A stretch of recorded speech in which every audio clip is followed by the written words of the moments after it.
As a doctor, as a surgeon, we are involved with major surgical interventions. Unfortunately, in our business, this is the only business in the world where a customer can die. No, taxi drivers.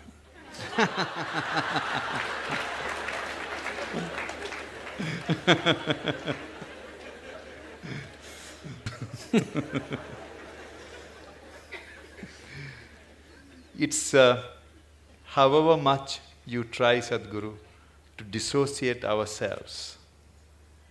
When you are operating, you need to concentrate and do the job, but what comes to your mind is the young wife, young children waiting outside. The margin of error is very small, few millimeters here and there.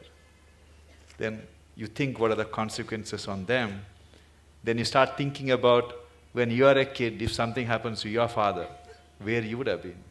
We are after all human beings. We are always torn between what we do to somebody and what could have happened to our own life. It's a constant tension. How do we overcome it? I've been in this profession for more than 30 years. Still, I haven't yet mastered the art of dissociating myself from the patient's life.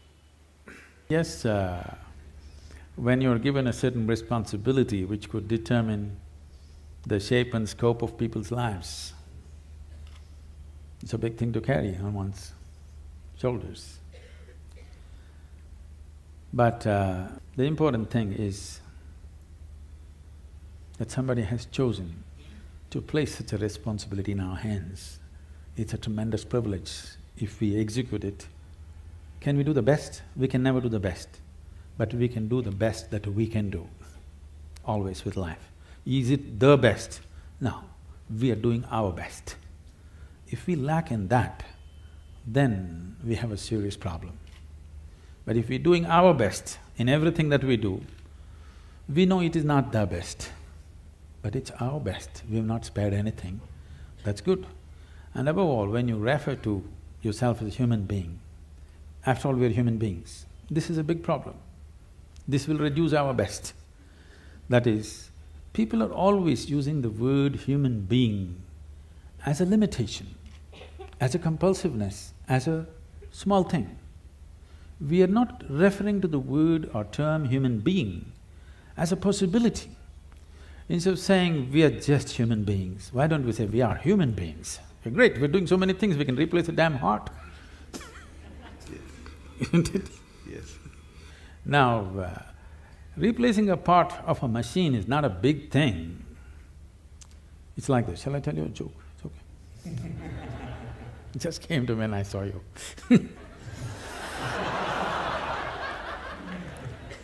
So, a cardiac surgeon took his Aston Martin, which was giving him a little bit of trouble, engine trouble, to the mechanic. So he said by evening he'll have it ready. After his hospital job, he went there to pick up his car. It was not ready. The mechanic was swaggering around a little bit, and I said, "Hey doc, why is it I do the car's engines, you do people's engines? After all, a pumping thing, you know. Why is it that you earn in millions, I just make a few bucks? Come tomorrow, doc, we'll fix it." So the doctor looked at him and said, "Try to fix the engine when it's running."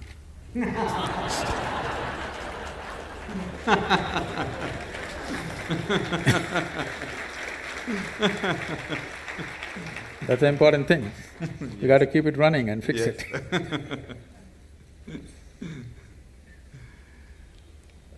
Sadhguru, but the great work done by all the senior cardiac surgeons, cardiologists and all the good doctors of this country, heart care has attained it has got a lot of confidence from the people. It's very interesting, Sadhguru, when I started my career 25 years ago, I left England 25 years ago. I started in Calcutta.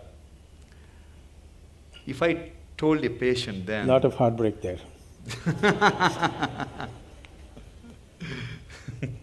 If I told a patient then that he needed an operation, it required more than an hour of convincing him for an operation. But today, I face a different problem. You're standing in a line. Today, Sadhguru, when I tell a patient, after seeing all the reports, that you do not need an operation, I have to spend 1 hour to convince him why he doesn't need operation. Everyone wants heart operation, Sadhguru. Is it for romantic reasons or…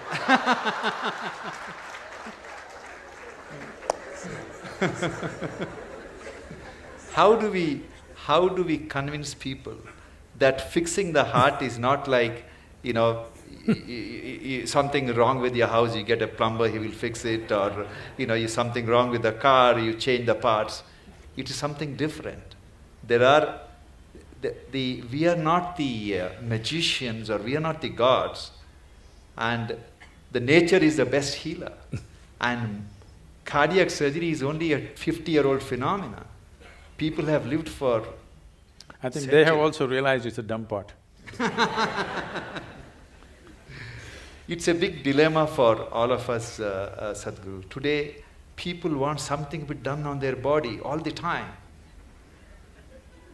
Yes. If not heart, many other parts of the body. Yes, as I said, probably in another 50 years, 50% of the population will be going through these surgeries, which is not health, which is medical industry, but not health. If health has to happen, a culture of health has to come in. Not healthcare systems, not hospitals, not more doctors, not more surgeries, but a culture of health has to evolve. Right now, world is in a way of imitating everything that America does. They eat badly, they live badly, and they have a $3 trillion bill of healthcare. It's sinking the country, okay? It's sinking the whole nation, healthcare. We want to follow the same things.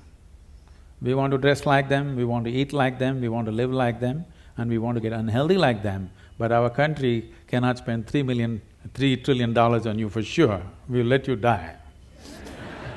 Yes. We're not going to reach out to everybody and do surgery for 1.25 billion people. That's not going to happen in near future. And if it doesn't happen, it's a disaster. If it happens, it's a bigger disaster. That people do not know how to live well is a disastrous way. That I would say 70% of the ailments on this planet can be just handled with better sense of living, eating, atmosphere. If you manage, 70% will be gone. You can achieve this in 12 to 15 years of time on the planet if a determined effort is made by the people, by the policy and by everybody concerned, particularly the hospitals. They can do a lot. Because when they're sick, they listen, you know. Otherwise they don't. When they're well, they don't listen. When they're sick, they will listen. They have years, more years than 2 when they're sick. That's the time to talk to them as to how to live better. These things are not new to us, these are very strongly rooted in our cultural milieu, but we are throwing it away for something which will bring us a lot of trouble. For immediate attention, for immediate intervention, of course, medical intervention is primary and it's most vital, there's no question about that. But long-term health will not happen because of medical sciences as we know it. Long-term health of a society or a nation or the planet will not happen that way. We have to bring a culture of health. What is the way to live? What is the way to eat? How to keep our body? How to keep our mind? How to keep our breath? How to keep the atmosphere around us? If this culture is not brought into us from our childhood, I would say it must be brought into the school curriculum itself. It must be brought in, healthful ways of living, because if you do not build healthy people, You're going to have educated and sick people and you're going to build a nation or a world out of it? With sick people, you're not going to build a great nation, you can only build a sick nation. And that is happening across the world. The major nations are suffering enormous amount of illnesses. The most affluent countries who have no nutritional problems, okay? India's half the problem are nutritional problems. Right from their childhood, they've not eaten properly. Affluent nations who have a choice of nourishment, look at the level of health issues they have. That should not exist at all. When they have choice of nourishment, they should not have, I would say, 80% of the people should not have any health issues till they die. When 20%, 25% will get something, infections will come because of close proximity, those are different. But these are all on self-help. People are on self-help to create ailments for themselves. This can be 100% taken away if we establish a culture of health, for which I think not just medical professionals, people from various other areas have to work together to make this happen. I don't see any major synergy like that right now. Small efforts are happening here and there, but that's not enough. It's good, but it's not enough. Sadhguru, majority of the people who fall sick, it's primarily because they led a life which would definitely land them in trouble.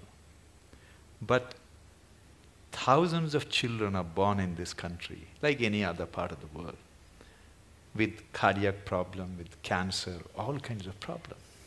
It is not their fault. Why it happens? It shouldn't have happened.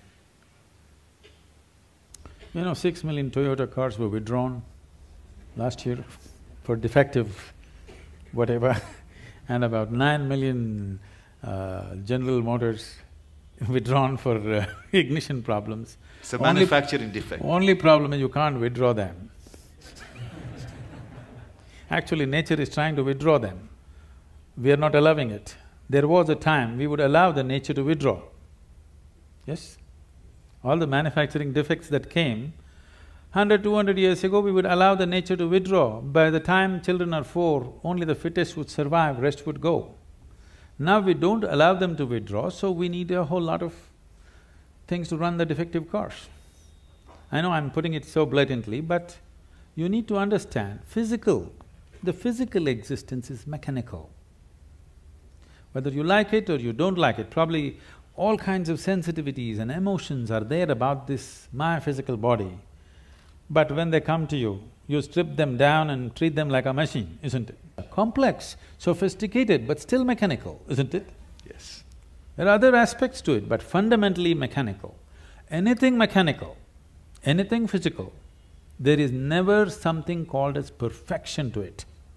It is a constant work in progress. You can improve it and improve it and improve it. What we call as evolutionary thing is just that.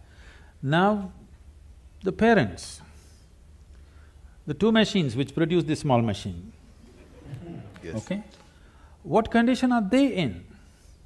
This is also an issue which we have not taken care of. There is a lot to be said which is controversial about this, but essentially this idea that everybody must have children has to go. Yeah, I know I'm getting into trouble.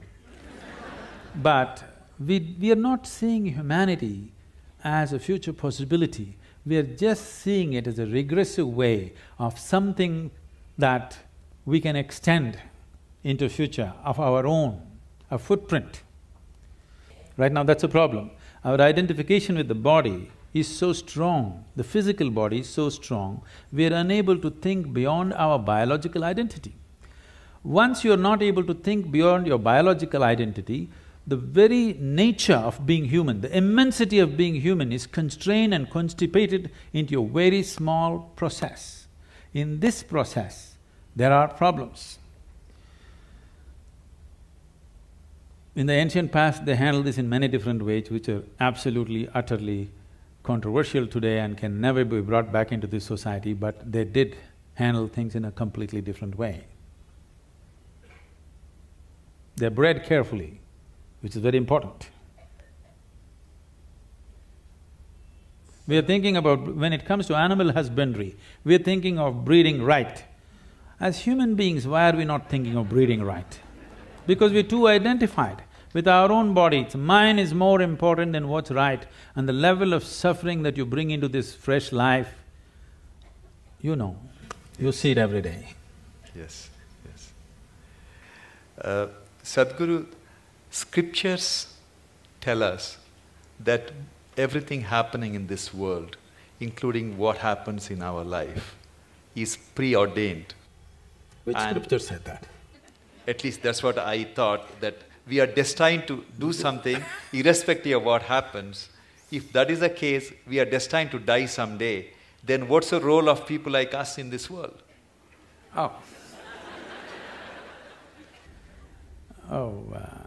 We are definitely destined to die. People come and tell me, Sadhguru, this man, my enemy, I can't bear him, I want to do something. I said, just wait, he will die. You don't have to do anything, just wait. Just be patient, that's all. So destined to die, yes. But I don't think ever any scripture has mentioned that your life is predetermined or preordained. This is an import from outside. You must understand the fundamental nature of what this culture is it's rooted in this. This is a godless culture, you must understand this. There has never been an idea of God in this country. It's an imported value, let me put this into perspective, because it upsets lots of people. We have many divine entities, many. We count some 33 million, something like that. How did all these gods come up? So, the idea, the monotheistic idea is there's a god sitting out there and doing things to you, so they believe in dictatorship. That there is somebody who determines everything. Not so in this culture. Here, there is no idea of God, but there are many divine entities. What are these entities? Generally, if you look back, the language that was used for all the deities that you have is, you're a Devi, is a yantra, always a yantra. The word yantra literally means a machine or a device or a tool. When I refer to our own yogic temples as tools, people get offended. Sadhguru, don't say that, it means more than our life. I said, if you are offended by this, you come to the ashram. I am going to give you a plumbing job to do in the ashram without tools. You must use your nails and your teeth and do plumbing in the ashram for 3 days. After 3 days, I'll give you a chain winch or a spanner. Will you worship or no? Will you worship the tool or no after having lost all your teeth? So the power of the tool is something that we always understood. We as human beings, we are who we are on this planet only because of the tools that we have created. If we did not have any tools, a dog would dominate us, isn't it? Yes or no? Yes. It's only because of the tools human beings have become who they are.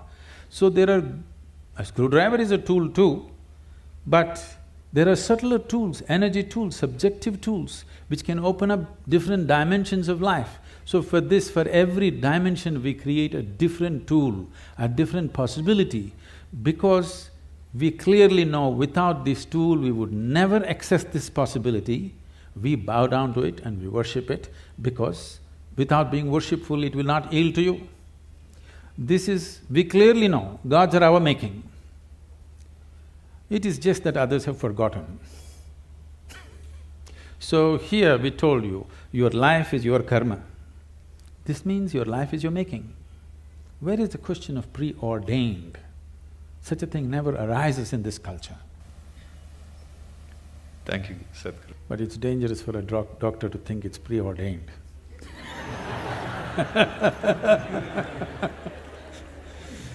Today, the medical science has reached a level, Sadhguru, we really do not have to touch the patient. When I see a patient in my office, he would have undergone all kinds of tests, Everything is done, all the images are displayed, history is written, everything is planned. Technically, I can see the reports and tell the patient, okay, you need a bypass or you need valve replacement. But I always make it a point to take my stethoscope, put it on the chest, listen to the heart, look at the patient's eyes, put my hand around on his shoulders, touch the patient, and then explain to them what is going on and talk to the family. I personally feel that touch has the most healing power than anything else what we have invented. Do you believe in that, Swamiji? See, what is not understood is, yes, one part of us is mechanical, but there are other dimensions. Most of the time, the mechanical part has gone wrong because we have not tended to the other dimensions. So what is lacking in their life is, their life is not touched. Not necessarily a physical touch, is just a manifestation. Essentially, their life is not touched by anything. When I say touched by anything, it need not necessarily be a relationship. You can be touched by so many things. I don't know how many of you… when was the last… how many decades ago did you watch a sunrise? Or a sunset, or a moonrise. I'm saying not touched by anything. When was it the last time you waited for a flower to bloom? No such thing. When is the last time you paid an attention to a butterfly, or a leaf, or a flower, or another human being? You're… of course, you don't like faces, you like the Facebook. I'm saying contact with life, whether it's human, animal, plant life, or just elements around you, just that. How many people even take a moment to even look at the food that they're going to consume with a little bit of involvement, or are they touched by it? No. So at last, either a doctor has to touch it, or in the end, undertaker will touch you. You know, somebody will touch you, things gone bad, somebody has to touch you. So, does touch have a relevance? Tremendous relevance. Touch need not always be physical, it can be in so many different ways. If you are not touched by life, you are a dying life, you are not a living life. It may happen to you after some time, but it's happening, you're in progression. Because what you call as life, even in the physical level, it's medical knowledge for everybody now. The number of cells you have is more than the number of stars in the Milky Way, okay? Every day, over 600 million billion cells are dying and new cells are being born. That means every second, 10 million cells are dying and 10 million new cells are born in your body. If you just leave the old guys, if you just take charge of these new 10 million cells every second that's coming up in your body, if you structure them properly, create them properly, if you have some say in how they will happen, if you have some influence as to how these fresh cells are born, your heart should be fixed, your brain should be fixed, everything should be fixed. Because that is the level of opportunity you have to rejuvenate your life second to second. But because you're totally oblivious to life, when I say oblivious to life, I want you to look at this. Right now, you cannot even call yourself as a living being, because most of the time, what is happening with you is just thought and emotion. Thought and emotion is just psychological drama. It has no existential relevance. Here, 1,000 people can sit here and live in 1,000 different worlds right now. That means nobody is in reality. Nobody is living, everybody is thinking about life. Psychological space, what happens, has unfortunately overtaken the existential process of life. You do not experience life, you're only thinking and reacting to situations around you. Thought and emotion is dominating everything. So right now, Today morning, sun came up on time. You don't think much about that. Okay, so what? Now you need to understand, if sun does not come up tomorrow morning, within 18 hours, all life on this planet will largely cease as we know it. So I'm telling you, sun came up on time today morning. I want to hear appropriate noises. Yeah.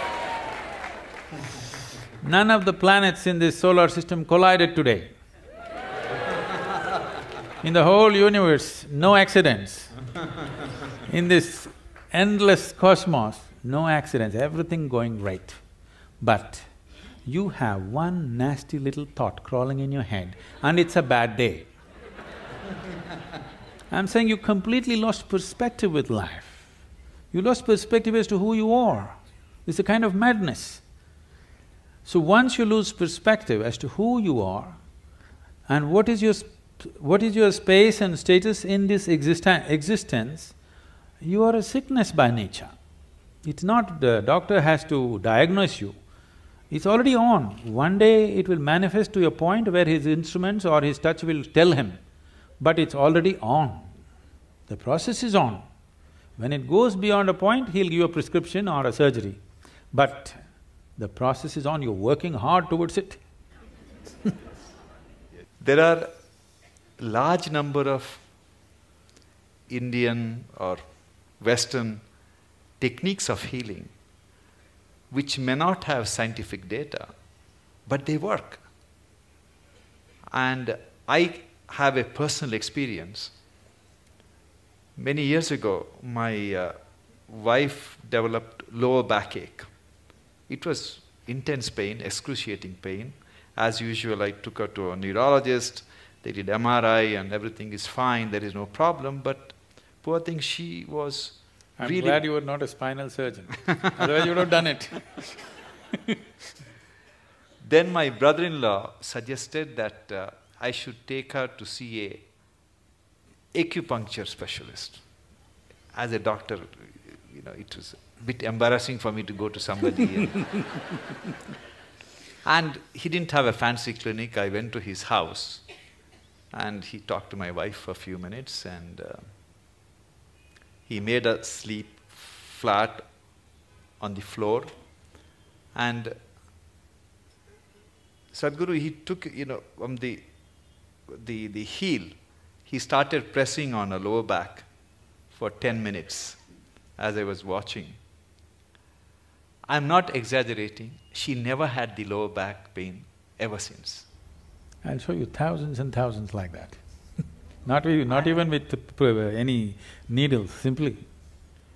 I was so fascinated because he cured my wife and he did something which I couldn't do it for 32 years.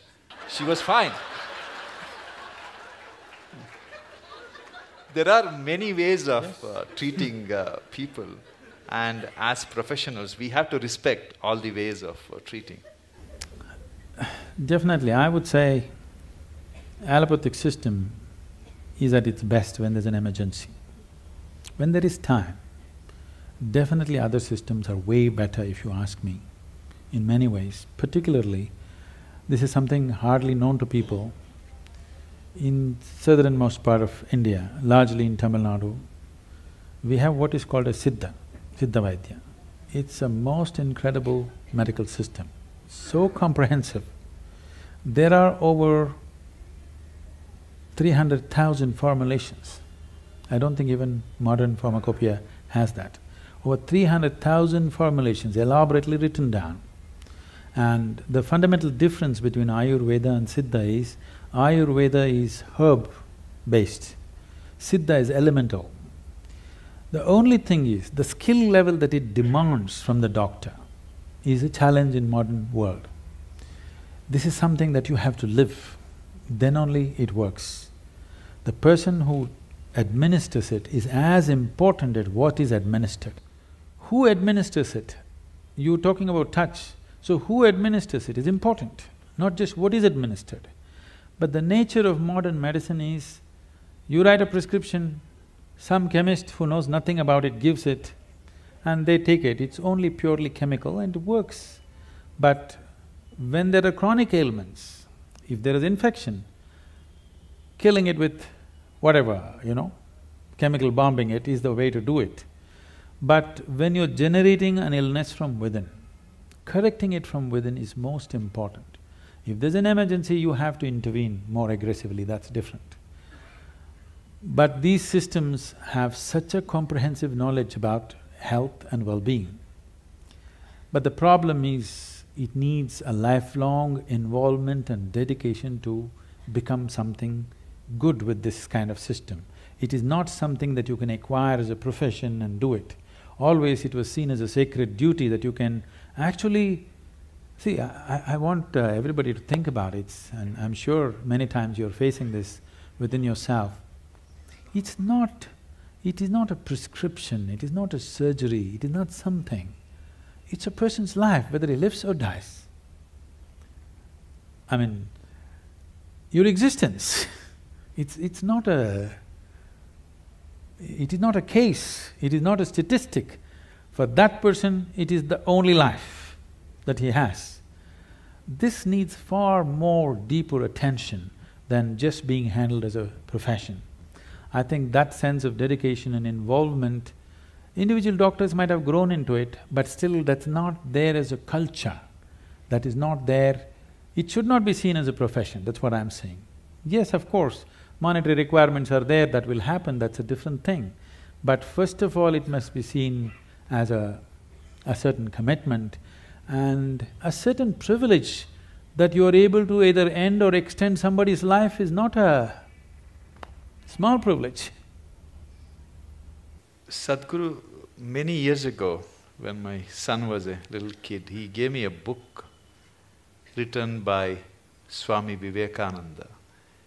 He was describing how ancient gurus could communicate with each other thousands of miles away just by thought. It's essentially…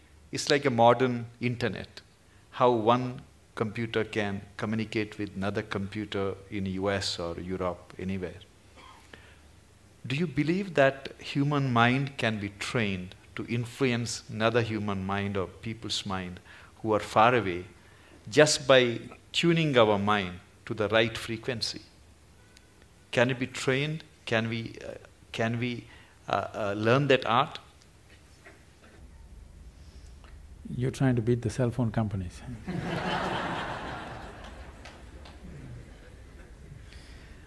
It's not just about the mind.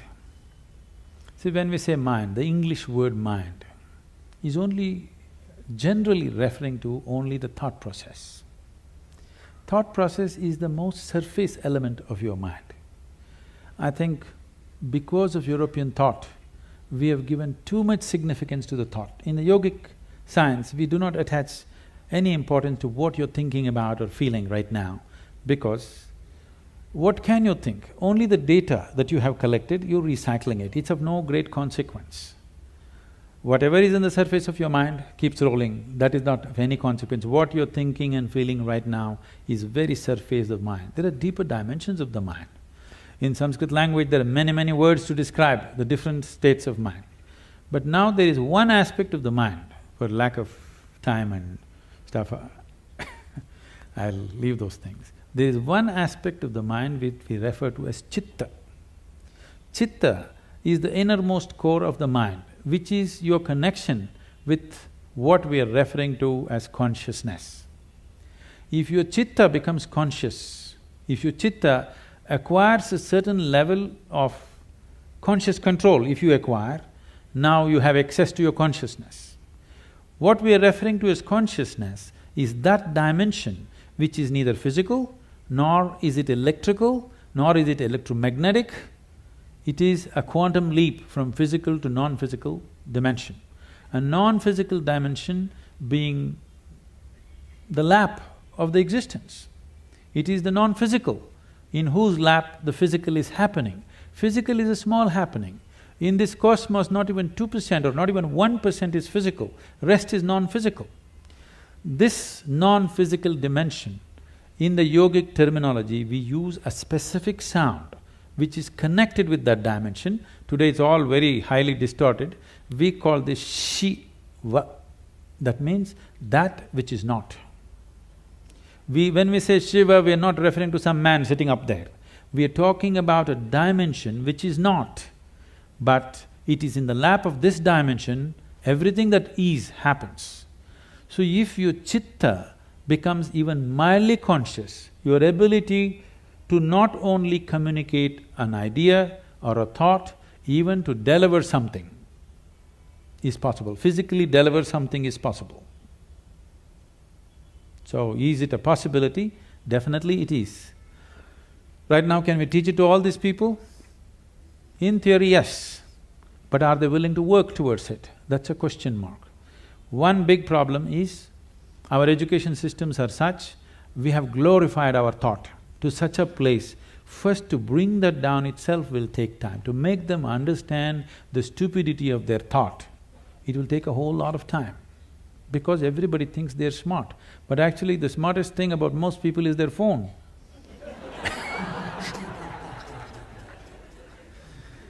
Because your thought process is just an outcome of the limited data that you have gathered. It doesn't matter if I have read the libraries of the world, still it is too limited compared to what it is, what the creation is. With all the scientific development, we still do not know how a leaf really works. We do not know how a single atom in its entirety we do not know with all the scientific exploration. So that should be humbling enough for everybody to know that we know how to use things, but we do not know what it is. It will take lifetime of attention to even grasp the fundamentals of what it is. So if people are willing to first of all understand, like the whims of their heart, you just dismissed as dumb, okay? If they also understand the so-called smartness of their thought process and emotion is quite dumb, now it becomes easy. It becomes easy to train people that communication it's not like, now I want to generate this thought and give it to you, not like that. Things will happen to you before you think. What is best for you will simply happen to you even before you articulate in your mind. You don't have to ever think what you want to become, how you want to be. Life will just arrange itself. An intelligence beyond what you can contain in this bone box starts working for you, and it'll work. You've heard of Ramanujam and others, just opened a window with their Devi, and he becomes that kind of a mathematician, which is, even today after 1 century, they're still trying to figure out what he said. And the mathematical calculations that he gave is the backbone for describing the black holes in the universe. When he was there was no word called black hole, nobody knew there is such a thing. When we say black hole, what we are talking about is the curve of time and gravity, which is something modern science is battling with. He made mathematical background for that. As the curve increases, what is in existence, physical existence, becomes non-existence. So this is what it is when we say yoga. You reduce the curve in such a way that what is largely physical becomes non-physical. Once it's non-physical, time and space is not an issue. Once time and space is not an issue, communication is simply there.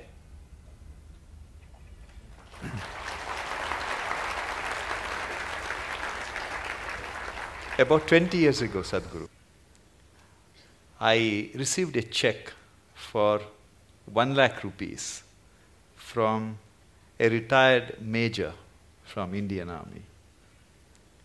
He just gave his name, he refused to, he didn't give his address. And he wrote a small note stating that the money I am giving you is too small for the path you have chosen. But God has His own mysterious ways of giving you the rest. It had a tremendous impact in what I thought, what I wanted to do. Is it because there is something called cosmic forces which are constantly trying to help society and doing, or it's something else which is influencing people to do something which is beyond their means?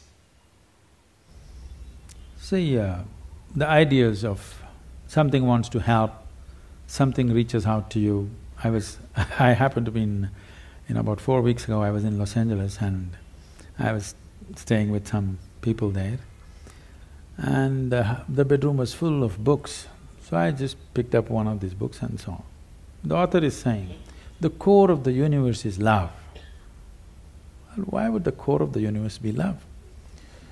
Because this thing has been always told to people, from heaven God loves you, all these people. See, if you're having a roaring love affair right now with somebody next to you, here, will you look up and ask for rays of love to come towards you? I'm asking you. No, you made yourself in such a way nobody can love you. Now, only God can love you. If you say, God loves me, you must know you are such a pathetic, despicable case. If you made yourself in such a way nobody can help loving you, you are a wonderful human being, isn't it? So, we need to understand, there is something called human thought and emotion, human needs, of emotional needs of love, care, touch, this. The cosmos, or what you're referring to as the source of creation or divine, or if you want to use the word God, because God personifies thing, we will refuse to use that word. Let us say whatever is the source of creation, which we are referring to as God generally by religious this thing. Essentially, it is just an intelligence which is simply exploding into everything possible. If you're in rhythm with it, you will rise. If you're not in rhythm with it, it'll crush you. It has no love, it has no compassion, it has no intention of helping you, it has no intention of harming you, it has no nothing. If you understand the forces and ride it, you have a fantastic life. If you do not understand, it'll crush you. You've seen people doing surfboarding on the waves in the ocean. It is such a magical thing, just riding the waves. But if you don't do it right, if you go into the waves, it's like being in a concrete mixer, it'll just do that and it'll kill you. So one rides the wave, another gets crushed by the wave, that is all that's happening. The rest is all human interpretations. This is the first thing we have to stop, that we do not extend our thought and emotion to the existence. This is relevant between you and me. This is relevant between you and your family members. You love them, I love you, you love me, all this fine. Don't look up at the sky and say, I love you. It will not say, I love you back, because it has no such need. It's pure existence. This is what you have to become. If you sit here, you are a complete existence by yourself. This is a full-fledged life. It does not need anything from anybody. It has everything. It is connected with everything in the universe. It does not need anything. But we want to play our games, okay, we can do all this stuff, but you need to understand right now, we are trying to extend our compulsions to the whole creation. It doesn't work like that. Existence is not trying to help you. You may be in tune with it, bingo, you are. Whether you got in tune with it consciously or unconsciously, somehow you got in tune. That's why Shankara said, yogaratova bhogaratava. That means somehow you do it, I don't care. Your Shankara, Adi Shankara went to the extent of somehow you do it. You get it, man, that's important. How you get it, who cares? Sadhguru, I am constantly torn between my senior colleagues who are extremely skilled surgeons. Sadhguru, on the heart, there are some procedures which are done by very few people on this planet. I'll give an example. I do an operation called pulmonary endarterectomy. That's the blood clots from the leg goes to the lung arteries and it clogs up all the arteries. So 25 years ago, there was no cure for this. And once you're diagnosed, you're destined to die within a year. Today, people who are on home oxygen for 2 years, 3 years, you do the operation, they can go back to skydiving or they can go to scuba diving. That's the transformative effect. But there are only 50 surgeons, less than 50 surgeons in this world who can operate. And Like this, we have some of my colleagues who are extremely gifted surgeons. They are in their 50s now. And some of them are constantly talking about retirement. Especially one surgeon who is an extremely gifted surgeon who can fix any damaged valve. He is single. He has no other commitments. Every other day he talks about going to Benares or somewhere and retire. And I keep telling him that God didn't create him to retire and meditate. He has to be fixing all these problems.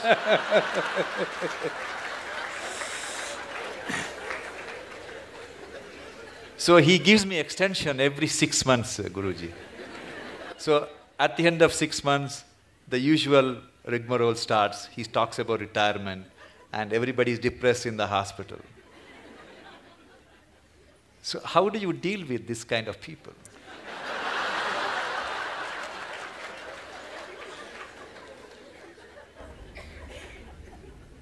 You must give him a 1-year sabbatical with me. Yes, because the need or the idea of retirement enters anybody's mind because of the monotony of what they're doing, whatever it may be. Somebody else may think it's a great thing, but in your experience somewhere it's becoming monotonous or stagnant.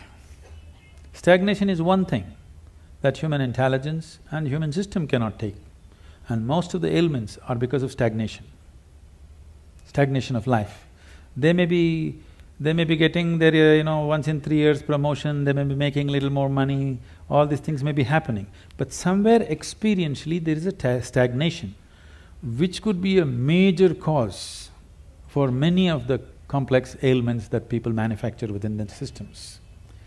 The more complex they get, you try to create more talented surgeons. I'm saying we are manufacturing the problems, we are trying to manufacture a solution. I think as we offer solutions, people who have already gotten into problems, they need solution. But it's very important that we teach people how not to create these problems, so that instead of 50, you have to produce 5,000 expert surgeons to attend to all these people who are on self-help to illness. So I would say a surgeon who has a certain competence and who has worked through his life, if he wants to explore something of his own nature, that would be the greatest thing to do, because he's not a man without commitment, not competence.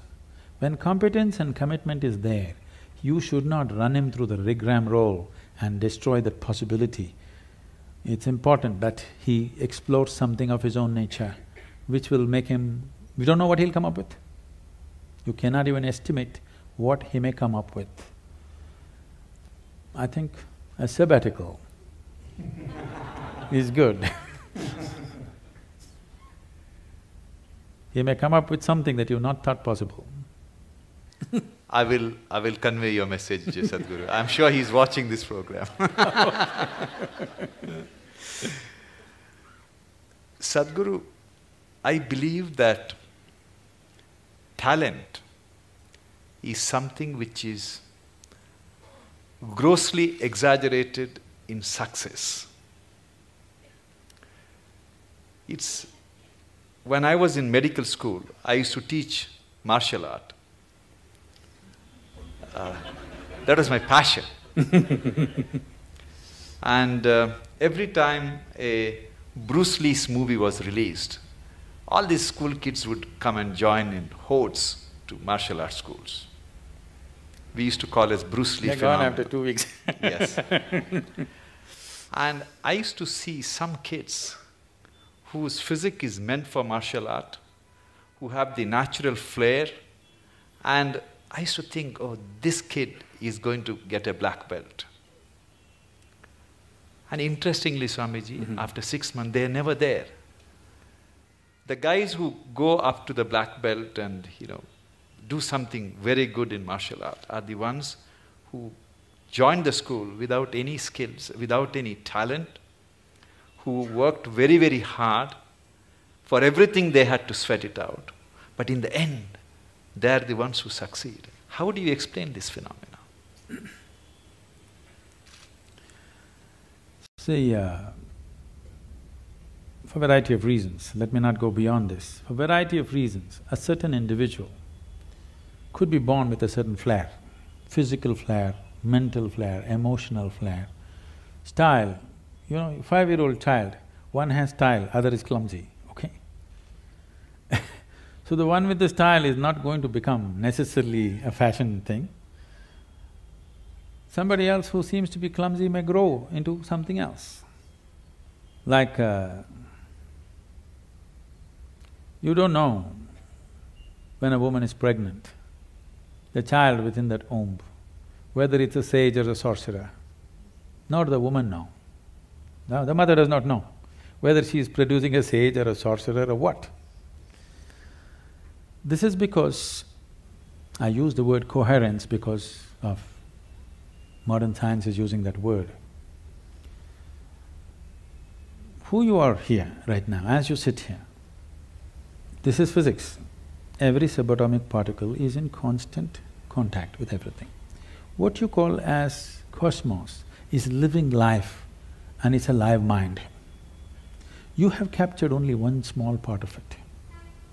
If you work with only that one small part of what you have captured, both as life and as intelligence, you will function at a certain level. If you apply yourself to break the barriers of your limitations that you've set for yourself, then there is an intelligence beyond anybody's understanding, beyond anybody's estimate, which is available to you. Once this is available to you, people think you're superhuman. No, this is not about being superhuman. This is about realizing that being human is super. The immensity of being human has not been realized. So we are always making a kind of a mathematical calculation. Okay, if this person has this much IQ, maybe this is what he will become. This is what Newton's law, that everything that moves on this planet works to a mathematical precision or a geometric precision. That is, if you take a pendulum, the length of the pendulum will decide how it will swing. If you take a projectile, depending upon its mass, velocity and the trajectory, it will go to a certain place. That is not how the cosmos is working, because what you think is physical and not physical is all mixed up within this human being. The physical self, the psychological self, the emotional self, and who you call as myself, the life within you, the fundamental life process, these are all different dimensions. And the innermost core of who you are, which, because all the other words are corrupted, I'll use the word life or just you, what you call as me. This, if you allow it, if you do not identify it with any form, with your physical form or with other different identities that you take on, it has a way of being cohesive or collaborative with everything around. When we say somebody worked hard, all he is trying to do is stretch his boundary of identity, isn't it? He's trying to stretch his boundary. If he succeeds to stretch his boundary, something that was he never thought possible or imagined that is within his competence or capability becomes his. Miraculously, I can show you hundreds of people who come to me, we prepare them for a certain period and then we initiate them. In 24 hours, you will see the shape of their face will change. Genetics are altered in 24 hours' time. You can see the photographic images, they have actually changed dramatically overnight simply because of a certain extension of their identity. So, in the Indian spiritual milieu, so when you say spiritual, we must understand this. This is not about looking up or looking down. When we say spiritual, we are talking about transcending the limitations of physical. So right now, the physical is here as if it's a solid entity in people's experience. But modern physics is telling you and medical science is beginning to tell you, or if people don't understand, if they just hold their nose for 2 minutes, they understand that they are not an independent existence. It is in transaction, not just in terms of breath. Even on the level of subatomic particles, it's in constant transaction.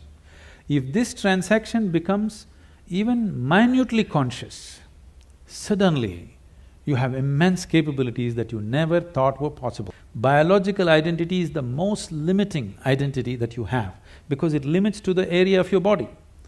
Now when you strive, you break this. It doesn't matter in what way you strive.